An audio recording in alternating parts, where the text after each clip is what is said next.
সকালে ডোডোর স্কুলের টিফিনের জন্য তৈরি হচ্ছে এখানে গরম গরম রুটি আর তার সাথে পেঁয়াজকলি আলু ভাজা। Hi everyone, good morning. আমি Mahua and welcome back to my channel. এখন 8:30 বাজে সকাল, আর আজকে এত সকাল সকালই রান্না বসিয়ে দেবো। কারণটা কি সেটা আপনারা হয়তো থাম্বনেল দেখে বুঝতে পেরে গেছেন। হ্যাঁ, আজকে আমি একটু বড়ি দেবো, আর বড়ি দেওয়ার ব্যাপারটা আছে বলে সকাল সকাল রান্নাটা সেরে নিয়ে তারপরে একেবারে স্নান করে বড়ি দিতে যাব। আর আজকে একটু রান্নার ঝামেলাও রয়েছে।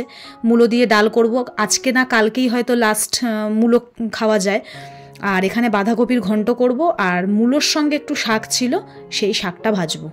সমস্ত সবজিগুলো কেটে নিয়ে এখন সোজা চলে যাচ্ছি বাইরে, কারণ এখনও বাইরের কলে জল আছে। তাই ভাবলাম বাইরের কল থেকে সমস্ত সবজি একটু ভালো করে ধুয়ে নিয়ে আসি, কারণ কলে ঘরের কলে তো অতটা ভালোভাবে জল খরচা করতেও গায়ে লাগে।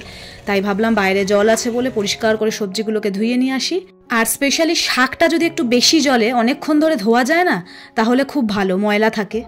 চলুন এখন চায়ের ক্র্যাভিংটা সেটা আগে মেটানো যাক। চা না, আজকে একটু কফি খাবো। দুজন রয়েছি, আমি আর আমার দেওর, দুজন মিলে আজকে একটু কফি খাবো। আর এখানে আমার প্রেশার কুকারের অবস্থাটা দেখুন, এত বাজে অবস্থা হয় না, আর কীরকমভাবে জলগুলো বেরিয়ে যাচ্ছে। আমি অনেক কম জল দিই, কিন্তু এই প্রেশার কুকারটা ডিস্টার্ব আছে, এইরকমই পুরো নষ্ট হয়।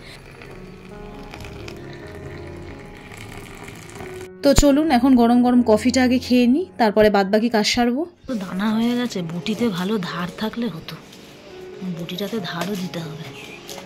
খেতে পারবি তো? শক্ত খাবো কি, আমি তো বড়িতে দেবো এটা ঘষে। বীজ করার বড়ি, চাল কুমড়োই তো লাগে বড়িতে। আমাদের মধ্যে যেহেতু মেয়েদের চাল কুমড়ো ফালি দিতে নেই, আর অজয়ও বেরিয়ে গেছে, তাই আমার দেওর ছিল, ওকে দিয়ে আমি চাল কুমড়োটা ফালি দিয়ে নিলাম।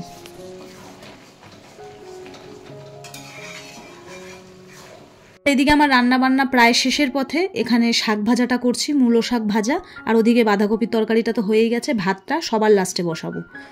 আর এখন আমি স্নান করে চটপট এই চাল কুমড়োগুলোকে ঘষতে বসে গেছি, নইলে আমার অনেকটাই দেরি হয়ে যাবে। কি তাকাবো, আমার হাতের নখ উঠে গেছে বড়ির এই চাল কুমড়ো ঘষতে, আমার আঙুলে ব্যথা করছে। এখন আমার কি মনে হচ্ছে জানেন তো, যে সকালবেলা যদি বড়িটা দিয়ে তারপরে রান্নাটা করতাম তাহলে না ভালো হতো। অনেকটা লেট হয়ে গেছে, আর রোদ্দুরের যে তেজটা ওটাও না অনেকটা কমে গেছে। সকালবেলা অজয় এসে ছাদটাকে একটু ভালো করে ধুয়ে দিয়েছে, ওকে বলেছিলাম। আর এই ধুতিটা নিয়ে এসেছি কালকে মায়ের কাছ থেকে। চলুন তাহলে শুরু করা যাক। তাহলে ঠাকুরের নাম নিয়ে বড়ি দেওয়াটা শুরু করি। আর বড়ি দেওয়ার আগে একটা ছোট্ট কথা বলবো, যে মানুষটার কাছ থেকে আমি এই বড়ি দেওয়াটা শিখেছি, আমার একটা ঠাকুমা হয় সম্পর্কে আমার বাবার ছোট কাকিমা, ওই ঠাকুমার থেকে আমি এই বড়ি দেওয়াটা শিখেছি। যখন আমি অনেকটাই ছোট, ওই ঠাকুমা বাড়ির ছাদে বড়ি দিত আর আমাকে ডাক দিত, আর ওই ঠাকুমার থেকে আমি এই সমস্ত প্রসেসটা শিখেছি। আজকে ওই ঠাকুমা আমাদের মধ্যে নেই, কিন্তু আজকে বিশ্বাস করুন বড়ি দেওয়ার সময় এত মনে পড়ছিল না, কি বলবো, খুব মনে পড়ছিল। দেখুন এই লাল মাটির দেশের বউটাকে, কালো ছিল, ফর্সা হলো আবার লাল হয়ে গেল। হ্যাঁ, আমি কত কষ্ট করে বড়ি দিই। আর দেখুন এই একজনকে কাপড় কাচ্ছে। এই দুটো কাজের লোক যদি লাগে মাসে 10,000 টাকা করে দেবেন, অ্যাভেলেবেল আছে, বড়িও দেবে, কাপড় কাছে, সব কিছু দেবে। তাকাও দিকে, তা তোমার মুখ বোঝা যাবে না। আমি বড়ি দিচ্ছি ওইটাই, আমার তাকানোর কি আছে? তাকাতে হয় নাকি? পারো না কিছু, জীবনে প্রথমবার বড়ি দিচ্ছি, তোমার গর্ব হওয়া উচিত আমার। নোবেল পুরস্কার পাবে।